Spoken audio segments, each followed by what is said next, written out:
Welcome back to Prepper Boss. Just out yesterday, Tesla asks Texans who drive electric vehicles to avoid charging during the peak time because of the heat wave. In other words, the grid in Texas is not sufficient to provide electricity for air conditioning and electric vehicles. Basically, the power grid cannot keep up right now. So I have several questions. One, how in the world will we be able to keep up if the Biden administration gets their way and has half of all cars on the road as electric vehicles by the year 2030, 7.5 years away? Think about it. If you have an electric vehicle, you might get 300 miles out of it, then you have to wait several hours and plug it in. What are you going to do without having to stop and charge? I was watching another YouTube video and they were testing a Ford F-150 Lightning, which is their new electric pickup truck. They were towing their trailer, and this $129,000 F-150 could only go 87 miles on a fully charged battery towing their Airstream trailer. I'm not going to drive 87 miles, stop and charge up for 8 hours. It's going to decimate the RV industry. Other questions. The average cost of an electric car right now is $67,000. Who is going to afford that? Only their elite friends. The cost of a replacement battery, should you wear yours out, I've read, is about $20,000. So if you drive for 5 years, you got to set aside $4,000 a year just to replace the battery. Number 3, there's no recycling plan.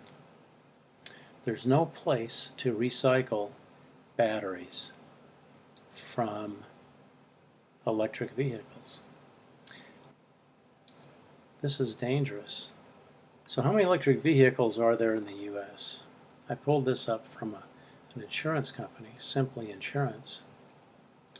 And here's some electric car facts right here. There's 2 million electric cars on the road in the United States. We have about 300 million cars on the road. So that's less than 1% right now. There's 6.8 million plug-in and electric vehicles on American roads. That would include the hybrids. So again, 1% of the cars on the road are electric. Sales have gone up, however. 5% of sales now of cars are all electric. And there's more of a demand. 39% of all vehicle consumers right now are looking to buy an electric automobile. So that's all fine and dandy, but the one world folks, the globalists, the New World Order people, are shoving this down our throat, and I believe my questions are valid. How are you going to charge? They're going to have an infrastructure in 7 to 8 years to charge 150 million vehicles? I seem to doubt it. What it seems to me like is this is an overstepped by the government. The government wants control. So think about it. If a certain region of the country is all electric, what happens if the electric stations get flooded? Is the government going to come to the rescue? I doubt it.